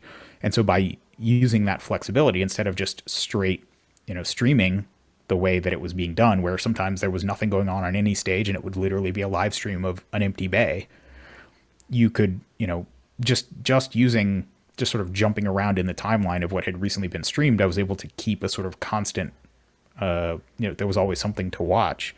And again, I felt like it was one of these things where I was just sitting at home watching the live stream and just thinking to myself, okay, it could be better in this way, in that way, in this way. Screw it. Let me just try. Let me just see what I can do. And in, over the course of an hour or whatever, I think I came up with something that was at least a good starting place. And obviously, you could do something on site. You could do interviews before and after, but even just taking the footage that they had, where they didn't have the Shooting USA guy, camera that walks up to the shooter right afterward to get their take on it, which, I mean, honestly, in a lot of cases, right after a stage, you're still kind of processing it. So you're not the most eloquent, but even just taking a few static camera shots, which in a lot of ways was interesting because it gave you the same view of two different shooters. And so by having that static camera, I mean, if you wanted to get fancy, you could do some kind of overlay or side by side where you could actually see two shooters, moving through the same section of the stage in different ways or something like that. But even with just a few static cameras, I think there was a huge amount of opportunity to do something interesting in terms of streaming the best shooters duking it out and seeing them sort of trade stage wins and this, that, and the other. And I think even without some of those survey responses were talking about, drone footage and having multiple like handheld cameras all live streaming. Right. I mean, sure, that stuff would be way cool. I would love it if we could do something like that. But even with just a couple of tripod mounted static cameras, cutting between them, being able to do a instant replay type thing, it would be, if you could have it so that you knew which targets were getting scored with what. Oh, I guess the other thing that I did that was somewhat interesting, I did have the stage diagram, and I was able to flip to that and kind of see something about what they were shooting. But obviously, the diagram wasn't the stage exactly as it was set up. So, have some way to kind of, not the exact shooter. You don't have to have a hat cam on every single shooter, but have some kind of first person representation of what target it is that they're shooting or something like that, and then know, oh, he dropped, 2 Charlies on target 7. Flip to the diagram. Target 7 is this one right here. And then you go back and watch the replay. Oh yeah, he was, really hot coming into that position, right? You could do that kind of analysis as long as the targets are being scored in the same order, and you can correlate what's in the practice score live scores with that. I don't, some people talk about doing live scoring and like showing the scores over every single target. I find that stuff really kind of distracting. And at the end of the day, when you're talking about super squad guys, the assumption is that every shot's going to be an alpha, and anything that isn't is remarkable. And so you don't actually need to show 2 alpha on every target that's 2 alpha, because it's going to be most of them. It's where were the Charlies, where were the Deltas, and why. And that's sort of the interesting stuff, because again, going through a stage, it's usually going to be lots of alphas with guys at the super squad level. And then the question is, what caused him to pull off this target early and drag the shot into the hard cover, or, whatever it is. And that 1 or 2 shots is what the whole stage kind of pivots on. The rest of it is just kind of table stakes. You know what I mean? Yes. And now where I do, so like I applied for a media badge for nationals. I haven't, it's been a while and I haven't heard a word, not a peep. I even sent in an email to a couple of people. I haven't heard anything. And I sent that email as a follow-up 90 days out saying, look, it's 90 days from nationals. I'm trying to find out, I'm trying to plan accordingly, prep, and I haven't heard anything. But going back to my point and why I brought that up, I do think like what you were doing, it would be a very good start for things and how they could begin. But I do think like a drone picture of the finished stage with nobody on it. So like completed stages, nobody on them, is the perfect overlay. And because you could then use it to say, this is the target where, it came down to JJ and Nils on this last stage. And this is the target where one of 100%. them, missed, or they stumbled coming into this position. And that's what the difference was in the national title. You know what I mean? Yeah. And have like a little, video of like the target presentation on certain movers. So as you're talking about, oh, here's how he shot that swinger, you can kind of have a picture of what the swinger is that you're talking about, or something like that. Yeah, I think having some way like that where it doesn't have to be live, but you can have some representation that gives people a sense of what they're shooting. Yeah, I think the overhead drone shot, label the target numbers and everything. So when you're talking about T4, everybody can see. Yeah. I think that's a great idea. I do have to say it's interesting. So when you say that you wanted a media credential, how is that different from just kind of showing up and watching? Like in your mind, what were you hoping that would give you access to that you wouldn't have otherwise? Well, apparently, according to the rules, if you don't have a media badge, you're not authorized to take video footage of anybody. Okay. Other than yourself. So with a media badge, I believe you are now giving explicit permission to take pictures and video footage of shooters during the active competition. Gotcha. So that's where, I wouldn't mind going and covering it just from a podcast perspective. Right. And get out there. And that's why I put the survey out, like what would people want to see? And that's where I think the end of the day ESPN hour out, 60 to 90 minute just Yes. review of, look, this was day one. This is what Yes. happened, and have all that stuff there. And then you move into day two. And I think it really gets, because look, going in from day one to day two, man, look, you could go back to 2020 when Max had a really crappy first day. He was like third or fourth. He wasn't doing great. Then the next day he comes out and he wins like the first seven. He wins like all the stages. Tell the story, weave the narrative. Yeah, Exactly. Yeah. right. And then at the end of day two, you're like, okay, now this is where, the rubber meets the road because, okay, someone, we'll keep using that same example. Max has come back. He's in the lead now, or and there's someone breathing down his neck. Day three, here are the stages. Maybe not necessarily Max's strengths. Maybe they are. Maybe Hmm. they're someone else's strengths, Maybe it's Casey Eusebio who's breathing down the neck of somebody, and there are a lot of short, fast courses. You're like, someone, Yeah. that dude's fast. He's quick. He's a good shooter. There's a chance he could overtake. You know what I mean? Just a lot of different little things like that. But I feel like I don't know, maybe I'm just thinking completely outside the box I won't use that word, in a dumb way. And maybe it's But just no, I want, completely unreasonable, but but it would be cool to just see 10 different experiments. 8 of them aren't going to work. One of them's going to be fantastic. One, whatever it is, but just have people out there trying different stuff. Just seeing what works and taking the things that do work and improving on them. I will say to like on a bit of a downer note, what you said about reaching out to someone from USPSA headquarters staff and not hearing back, that is another story that I've actually both experienced myself and heard from the members. And these are from people. These are not volunteers. These are not shooters. These are people who are 40-hour-a-week employees of USPSA. And for example, when I submitted my petition to run for area director, the email that I got in response was, okay, great, we'll process this and I'll let you know with next steps. And 10 weeks later, I followed up with an email that said, hey, is there something going on? I'm just checking in. What's the status of this? And I got an email back that said, oh, sorry, I thought I'd emailed you. Yeah, you're good to go.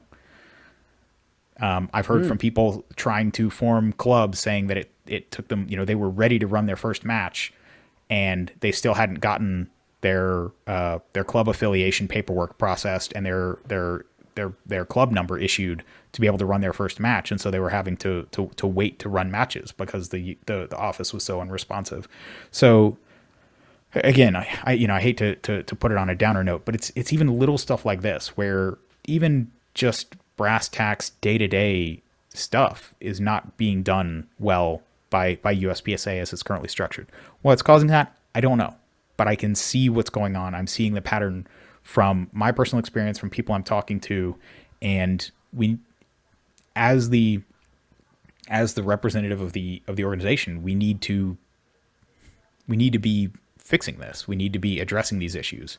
One of the discussions that's been happening is, what is the role of the president right now? The way that it's been cut back to halftime and this, that, and the other. And to me, the president especially should be the person with whom the buck stops. It's the person who, if you have an issue and you can't get anybody else to care about it, you can go to them and they can say, hey, talk to this person, or hey, let me figure that out and get back to you, right? It should be the person that at the end of the day can be the catch-all. And, certainly I would like, as area director to be able to resolve as many issues as I can. But if it's something that requires somebody who's actually on the clock and spending more time actually interacting with the headquarters staff, then maybe that's a managing director thing, or maybe it's a president thing. But to me, I don't see that from the current structure of the managing director or the president in terms of sort of being those people that members can take their concerns to and trust that they'll be resolved when other issues have failed. And when you feel like nobody's listening, at a certain point you just stop talking. so do you have any ideas on what it might be to correct that? And let me give you an example too, because it's no different than the recent notes that have come out about a board member wanting the managing director to give them what the president's responsibilities are. And I thought all of that would have been laid out during the bylaw changes and all of that. So I use that as an example. Do you have any ideas already formulated as to how those types of things get corrected? Or is that something you're going to have to just get in there and see what's going on in order to figure out a path? Yeah, I mean the nuts and bolts. I mean, it's almost certainly some kind of structural issue with the way communication is happening, where things are going into some system and then getting forgotten about and not followed up on. And so, is it that some task management reminder system needs to be set up? I don't know, but at the end of the day, I see this sort of larger problem that it seems like everybody, all the directors and the president and the managing director, they're just trying to keep their heads down. They've got enough angry people coming after them that they don't really have the bandwidth to really say, okay, I hear your concern. Give me a few days. Let me run this down and figure out what's going on and get back to you. I don't see or hear that level of sort of ownership happening at any level of the organization. And I think, to some degree, it needs to be a change of people. When you reach out to somebody, I'm sure you've worked at a number of different workplaces, and some places you work at, you reach out to somebody and you feel like they're going to get to the bottom of it and they're going to follow up with you. And then other people, you feel like you have to send them a reminder and keep nagging them until they finally get what you want. And we need more of those people who are going to take ownership, have that sense of, do the right thing and follow up. And some of that is who's elected, some of that is who's hired. But as a culture, we need to make it unacceptable for stuff like what you're talking about, where somebody wants to, you're talking about showing up to the Nationals, not as a shooter, but just as someone who wants to provide free publicity. Yes. Yeah. You're going to travel on your own dime, come take video, broadcast, give attention to the sport. How is that not a high priority thing for the health of the organization? Can't answer. Yeah. So that's what I'm saying is to your question, I can't necessarily answer either, but part of it's a cultural thing. Part of it's, just figuring out, okay, where, it might be at a very low level. Okay. Let's implement some kind of system where emails that haven't been marked as resolved or responded to within 7 days get brought back up from some system. It could be something like that, where we just need a better way to manage the information. Maybe we need to hire more people. I think a lot of the discussion around the current financial situation is all about cost cutting. And I think you can definitely get yourself into a death spiral that way. USPSA is fortunate in that we do have fairly significant cash reserves to the tune of a couple $1 million. And so if part of the way that we get ourselves out of this problem is by having to spend a little more money in the short term, make the deficit a little bit bigger in the short term, but it actually meaningfully sets us up for success in the future, that's okay, right? We don't have to cost cut our way out of this budget deficit, but we can't just raise dues and just double down on all the mistakes either. So, if it's something that requires spending a little money to fix, bring in some technology solution, I don't know, but addressing these issues and even just aggregating them, just saying, well, I'm hearing this from multiple different directions. I've experienced it personally. Let me get to the bottom of it, instead of just saying, everybody's busy. That's someone else's problem. And just moving on the things just continue to get worse and worse if nobody steps up and starts to take ownership and say, I'm gonna get to the bottom of this. So I have one last question in closure, but before I do that, I want to ask you, is there anything that you want to say before I ask my final question? No, just that I really appreciate the chance to come on, and I honestly have really enjoyed the conversation. It's always interesting just to get a chance to bounce ideas around with someone else passionate about the sport, who wants the best for it. And if people do want to hear sort of more of my ideas and sort of more of my thoughts on things, I do have a podcast. It's called Short Course. It's available on all the major podcast platforms. If it's not in whatever player you use, send me an email, ben@berryshooting.com, and I'll get it added. I do a 20 to 30 minute episode every week about, sometimes it's topical stuff, sometimes it's historical stuff, but I just try and always provide something useful and interesting. And if you can go back to the episodes like I was talking about from 2018 before I was ever running, and hear how I was talking about stuff back then, and just sort of get a sense of who I am and how I think about things. And hopefully that'll give you a sense of whether you think I would be a good representative for your way of thinking and your perspective on the sport on the board. And if you have any questions, or you just want to have a conversation, or say you disagree with something or you agree with anything, send me an email. I really genuinely enjoy getting perspectives from outside the little bubble that I'm in. Instagram, Facebook, they don't like to expose my content beyond the people who already follow me.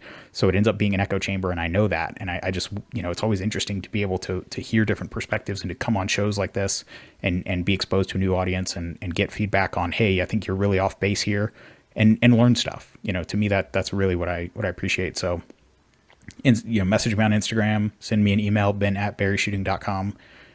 And I really hope, whether however the election goes, the contacts and the information and this whole process has been very enlightening. And I feel like it's definitely made me more engaged, and I'll be involved in the sport in one way or another for sure.